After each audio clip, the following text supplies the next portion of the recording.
ನಮಸ್ಕಾರ, ನ್ಯೂಸ್ 11 ಕರ್ನಾಟಕಕ್ಕೆ ಸ್ವಾಗತ. ನಾನು ತಾನಮ್ಮ. ಬಿಟ್ಟಿದ್ದೇವೆ.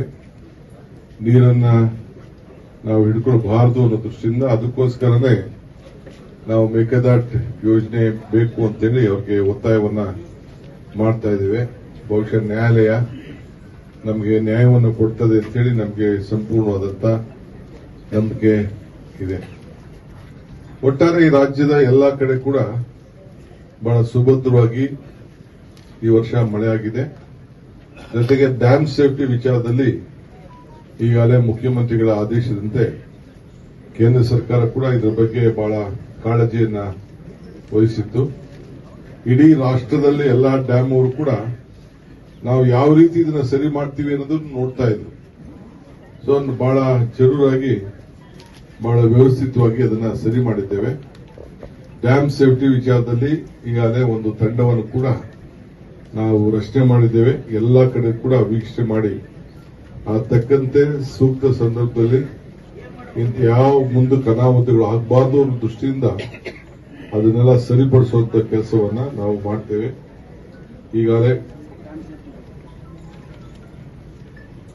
ಈಗಾಗಲೇ ಕಂಪ್ಲೀಟ್ ನಾವು ಇದ್ರ ಬಗ್ಗೆ ಯಾರನ್ನ ಮಾಡಿದ್ದೇವೆ ಅಂತೇಳಿ ಕೇಂದ್ರದ ತಂಡ, ಫಾರ್ಮರ್ ಸಿಡಬ್ಲ್ಯೂಸಿ ಮೆಂಬರ್ಸ್ ಅಂತವರೆಲ್ಲ ಮುಖಂಡತ್ವದಲ್ಲಿ ಆ ಸಮಿತಿ ಮಾಡಿದ್ದೇವೆ. ಈಗ ನಿಮಗೆ ಒಂದು ಟ್ವೀಟ್ ಕೂಡ ಇವತ್ತು ಮಾಡ್ತಾ ಇದ್ದೇವೆ.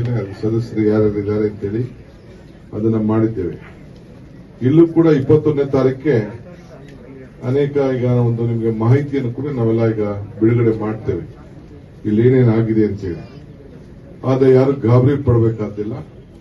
ಜೊತೆಗೆ ಈ ಭಾಗದ ರೈತರ ಏನು ಕೆಲವು ಲ್ಯಾಂಡ್ ಅಕ್ವಿಷನ್ಸ್ ಇದೆ, ಸಂತ್ರಸ್ತ ವಿಚಾರ ಇದೆ. ನಮ್ಮ ಎಲ್ಲಾ ಮಂತ್ರಿಗಳು, 3 ಜನ ಮಂತ್ರಿಗಳು ಮತ್ತು ಶಾಸಕರು ಅವರೆಲ್ಲ ನನ್ನ ಹತ್ರ ಪ್ರಸ್ತಾವನೆ ಮಾಡಿದ್ದಾರೆ. ಕಳೆದ ವಾರ ಏನೇನು ಕೆಲಸಗಳಾಗಬೇಕು ಅನ್ನೋದು ಕೂಡ ನಾನು ಅವ್ರೆಲ್ಲ ಕೂತ್ಕೊಂಡು ಚರ್ಚೆ ಮಾಡ್ತೇನೆ. ಮುಂದಕ್ಕೆ ಬೋರ್ಡ್ ಅಲ್ಲಿ ಇಡ್ತೇವೆ. ಈಗ ಸಂತ್ರಸ್ತರ ವಿಚಾರದಲ್ಲಿ ಏನೆಲ್ಲ ಮಾಡ್ಲಿಕ್ಕೆ ಸಾಧ್ಯ ಅದನ್ನ ಸದ್ಯದಲ್ಲೇ ಒಂದು ಪ್ರತ್ಯೇಕವಾದಂತಹ ಸಭೆಯನ್ನು ಕೂಡ ಕರೆದು ಅದಕ್ಕೆಲ್ಲ ಪರಿಹಾರ ಕೊಡುವಂತ ಯಾವ ರೀತಿ ನಾವು ಸಹಕಾರ ಕೊಡಬಹುದು ಕಾನೂನು ಚೌಕಟ್ಟಿನಲ್ಲಿ ಅಂತೇಳಿ ಅದನ್ನು ಕೂಡ ನಾವು ಮಾಡುತ್ತಿದ್ದೇವೆ. ಜೊತೆಗೆ ಕೃಷ್ಣ ಆರತಿ, ಗಂಗಾ ಪೂಜೆ ಮಾಡಬೇಕು ಅಂತ ಕೂಡ ನಮ್ಮ ಸ್ಥಳೀಯ ಎಂಬಿ ಪಾಟೀಲ್, ಶಿವಾನಂದ ಪಾಟೀಲ್ ಮತ್ತು ನಮ್ಮ ಶಾಸಕರು ತಿಮ್ಮಾಪುರ್ ಎಲ್ಲ ಕೂಡ ಒಂದು ಪ್ರಸ್ತಾವನೆ ಕೊಟ್ಟಿದ್ದಾರೆ. ಅದು ಈಗಾಗಲೇ ಕಾವೇರಿ ಪೂಜೆ, ತುಂಗಾ ಆರತಿ ಈಗಾಗಲೇ ನಡೀತಾ ಇದೆ. ಕಾವೇರಿ ಆರತಿನೂ ಕೂಡ ನಡೀಲಿಕ್ಕೆ ಒಂದು ಸಮಿತಿ ಮಾಡಿದ್ದೇವೆ. ಇಲ್ಲೂ ಕೂಡ ಒಂದು ವೈಬಿಲಿಟಿನ ನಾವು ವರ್ಕೌಟ್ ಮಾಡ್ತೇವೆ. ಯಾಕಂದ್ರೆ ಬಹಳ ಜನ ಪ್ರವಾಸಿಗರು ಇಲ್ಲೂ ಕೂಡ ಬಹಳ ದೊಡ್ಡದಾಗಿದೆ. ಇಲ್ಲಿರಂತ ಏನು ಒಂದು ಮೊದಲಿಂದ ಕೂಡ ಈ ಒಂದು ಗಾರ್ಡನ್ ಇದೆ, ಬಹಳ ಚೆನ್ನಾಗಿದೆ. ಇನ್ನ ಹೆಚ್ಚಿಗೆ ನಮ್ಮ ಟೂರಿಸ್ಟ್ ನ ಆಕರ್ಷಣೆ ಮಾಡಲಿಕ್ಕೆ ಏನ್ ಕಾರ್ಯಕ್ರಮ ರೂಪಿಸಬೇಕು ಆ ಕೆಲಸವನ್ನು ಕೂಡ ನಾವು ಮಾಡೋರಿದ್ದೇವೆ. ಸೊ ಅದರಿಂದ ಈ ನಮ್ಮ ರಿಹ್ಯಾಬಿಲಿಟೇಷನ್, ಮಾನಿಟರಿಂಗ್ ಕೆಲವು ವಿಚಾರದಲ್ಲಿ ಕೆಲವು ಅನೇಕ ವಿಚಾರಗಳಿದೆ. ಈಗಾಗಲೇ ನವೆಂಬರ್ ಅಲ್ಲಿ ಕೂಡ, ಏಪ್ರಿಲ್ ನವೆಂಬರ್ ಅಲ್ಲಿ ಕೂಡ ಕೆಲವು ನಮ್ಮ ಟೀಮ್ ಕೂಡ ಎಲ್ಲ ಈಗಾಗಲೇ ಇನ್ಸ್ಪೆಕ್ಷನ್ ಮಾಡಿದೆ. ಆಮೇಲೆ ನಾರಾಯಣಪುರ ಡ್ಯಾಂನಲ್ಲಿ ಈಗಾಗಲೇ ಅಲ್ಲೂ ಕೂಡ ಲೇಟೆಸ್ಟ್ ಟೆಕ್ನಾಲಜಿ ಹಾಕಿ ಗೇಟ್ ಅನ್ನು ಕೂಡ ನಾವು ಅಲ್ಲಿ ಅಳವಡಿಸಿರೋದು ತಮಗೆಲ್ಲ ಈಗಾಗಲೇ ಗೊತ್ತಿರುವಂತ ವಿಚಾರ. ಸೊ ಅದರಿಂದ ಡ್ಯಾಮ್ನ ನಾವು ಯಾವ ರೀತಿ ಸೇಫ್ಟಿಯಾಗಿ ನಾವು ಇಟ್ಕೊಳ್ಬೇಕು ಅದಕ್ಕೆಲ್ಲ ತರದ ವ್ಯವಸ್ಥೆ ಕೂಡ ಈಗಾಗಲೇ ನಾವು ಮಾಡಿದ್ದೇವೆ. ಇದನ್ನ ತಮ್ಮ ಗಮನಕ್ಕೆ ನಾನು ತಿಳಿಸ್ತೇನೆ.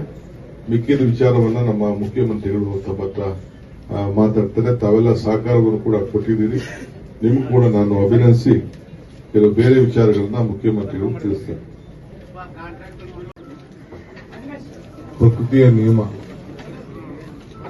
3 ವರ್ಷಕ್ಕೆ 4 ವರ್ಷಕ್ಕೆ ಒಂದು ಭೀಕರವಾದಂತಹ ಬರಗಾಲ ಬರೋದು ಮೊದಲಿಂದ ಕೂಡ ನಾವೆಲ್ಲ ಗಮನಿಸಿದ್ದೇವೆ. ಈ ವರ್ಷ ಬಹುತೇಕ 99 ಅಲ್ಲ 100% ಎಲ್ಲ ದೊಡ್ಡ ಅಣೆಕಟ್ಟೆಗಳೆಲ್ಲ ತುಂಬಿವೆ. ಕೆಲವು ಭಾಗದಲ್ಲಿ ಒಂದು 15-20 ತಾಲೂಕಲ್ಲಿ ಸ್ವಲ್ಪ ಸಣ್ಣ ಸಣ್ಣ ಕೆರೆಗಳು ತುಂಬಕ್ಕಾಗಿಲ್ಲ. ಅದು ಬಿಟ್ರೆ ಎಲ್ಲ ಕಡೆನೂ ನೀರು ಇವತ್ತು ಬಂದು ಜಲಾಶಯಗಳೆಲ್ಲ ತುಂಬಿದೆ. ನಿಮ್ಮಲ್ಲೂ ಕೂಡ ಇವತ್ತು ಏನೋದು ನಮ್ಮ ಕೃಷ್ಣಾ ಅಣೆಕಟ್ಟಿಗೆ ಬಂದಿದ್ದೇವೆ. ನಾನು ಮುಖ್ಯಮಂತ್ರಿಗಳು ಬಹಳ ಹಿಂದಿನ ಒಂದು ವಾರ 10 ದಿನ ಮುಂಚಿತವಾಗಿ ಬರಬೇಕು ಅಂತಿದ್ದು. ಬೇರೆ ಕಡೆಗೆಲ್ಲ ಸ್ವಲ್ಪ ನೀರನ್ನು ಬಿಡುವಂತ ಕೆಲಸ ಕೂಡ ಈಗಾಗಲೇ ನಾವು ಮಾಡಿದ್ದೇವೆ. ಇವತ್ತು ಬಂದು ನಿಮ್ಮೆಲ್ಲರ ಸಮ್ಮುಖದಲ್ಲಿ ಆ ತಾಯಿ ಗಂಗೆಗೆ ನಾವೆಲ್ಲ ಪೂಜೆಯನ್ನು ಇವತ್ತು ನಾವು ಮಾಡಿದ್ದೇವೆ. ಸದ್ಯದಲ್ಲೇ ಬರ್ಬೇಕಾದ್ರೆ ನಾವು ತುಂಗಾ ಅಣೆಕಟ್ಟು ಕೂಡ ನೋಡ್ಕೊಂಡು ಬಂದು ಅಲ್ಲೂ ಕೂಡ ತಾವೆಲ್ಲ ಗಮನಿಸಿದ್ದೀರಿ. ಏನ್ ಟೀಕೆಗಳ ಸುರಿಮಳೆ. 70 ವರ್ಷದಿಂದ ಆದಂತ ಡ್ಯಾಮು ಆವತ್ತಿನ ಕಾಲದಲ್ಲಿ ಒಂದು ಡಿಸೈನ್ ಮಾಡಿದ್ರು, ಚೈನ್ ಕಟ್ಟಾಗಿ 19 ಗೇಟು ಹೊರಟೋಗಿತ್ತು. ಸದ್ಯ ನಾವು ಅಷ್ಟು ತರಾತುರಿಲಿ ನಮ್ಮ ಅಧಿಕಾರಿಗಳು, ನಮ್ಮ ಸ್ಥಳೀಯ ನಾಯಕರುಗಳು ನಾವೆಲ್ಲ ತೆಗೆದುಕೊಂಡಂತ ಒಂದು ತೀರ್ಮಾನ 5 ದಿನದಲ್ಲೇ ಅದನ್ನ ರಿಸ್ಟೋರ್ ಮಾಡುವಂತ ವ್ಯವಸ್ಥೆ ನಾವು ಮಾಡಿದ್ದೇವೆ. ನನಗೂ ಗಾಬರಿ ಆಗಿತ್ತು, ಸಾಧ್ಯನಾ ಇದು ಅನ್ನೋದು ಕೂಡ ನನಗೂ ಕೂಡ ಇತ್ತು. ಸೊ ಬಹಳ ಜನ ಎಲ್ಲ ನನಗೂ ಸಹಕಾರ ಕೊಟ್ಟರು. ಸದ್ಯದಲ್ಲೇ ಅದಕ್ಕೂ ಕೂಡ ನಾವು ಯಾರು ನಮಗೆ ಸಹಕಾರ ಕೊಟ್ಟಿದ್ದಾರೆ, ಬೆಂಬಲ ಕೊಟ್ಟಿದ್ದಾರೆ, ಅವರಿಗೆ ಸನ್ಮಾನ ಮಾಡೋ ಜೊತೆಗೆ ಅಲ್ಲೂ ಕೂಡ ತುಂಬಿದ ತಕ್ಷಣ ಬಾಗಿನ ಕೊಡುವಂತ ಕಾರ್ಯಕ್ರಮವನ್ನು ಕೂಡ ನಾವು ಹಮ್ಮಿಕೊಳ್ತಾ ಇದ್ದೇವೆ. ನಮ್ಗೆ ಗೊತ್ತಿದೆ, ಕಾವೇರಿ ವಿಚಾರದಲ್ಲಿ 70 TMC ಅವರಿಗೆ ಬಿಡಬೇಕು. ಇವತ್ತಿನ ಲೆಕ್ಕಕ್ಕೆ 100 TMC ಎಕ್ಸ್ಟ್ರಾ ಬಿಟ್ಟಿದ್ದೇವೆ. 177.25 TMC ಅವರಿಗೆ ಬಿಡಬೇಕು. ಅಂಥದ್ರಲ್ಲಿ 100 TMC ನಾವು ಎಕ್ಸ್ಟ್ರಾ ಅವರಿಗೆ ಬಿಟ್ಟಿದ್ದೇವೆ. ನೀರನ್ನ ನಾವು ಹಿಡ್ಕೊಳ್ಬಾರದು ಅನ್ನೋ ದೃಷ್ಟಿಯಿಂದ ಅದಕ್ಕೋಸ್ಕರನೇ ನಾವು ಮೇಕೆದಾಟ್ ಯೋಜನೆ ಬೇಕು ಅಂತೇಳಿ ಅವ್ರಿಗೆ ಒತ್ತಾಯವನ್ನ ಮಾಡ್ತಾ ಇದ್ದೇವೆ. ಬಹುಶಃ ನ್ಯಾಯಾಲಯ ನಮಗೆ ನ್ಯಾಯವನ್ನು ಕೊಡ್ತದೆ ಅಂತೇಳಿ ನಮಗೆ ಸಂಪೂರ್ಣವಾದಂತ ನಂಬಿಕೆ ಇದೆ. ಒಟ್ಟಾರೆ ಈ ರಾಜ್ಯದ ಎಲ್ಲಾ ಕಡೆ ಕೂಡ ನಿರಂತರ ಸುದ್ದಿಗಾಗಿ ನೋಡ್ತಾ ಇರಿ ನ್ಯೂಸ್ 11 ಕರ್ನಾಟಕ. ಲೈಕ್ ಮಾಡಿ, ಶೇರ್ ಮಾಡಿ, ಸಬ್ಸ್ಕ್ರೈಬ್ ಮಾಡಿ ಹಾಗೂ ಬೆಲ್ ಐಕಾನ್ ನ ಒತ್ತಿರಿ.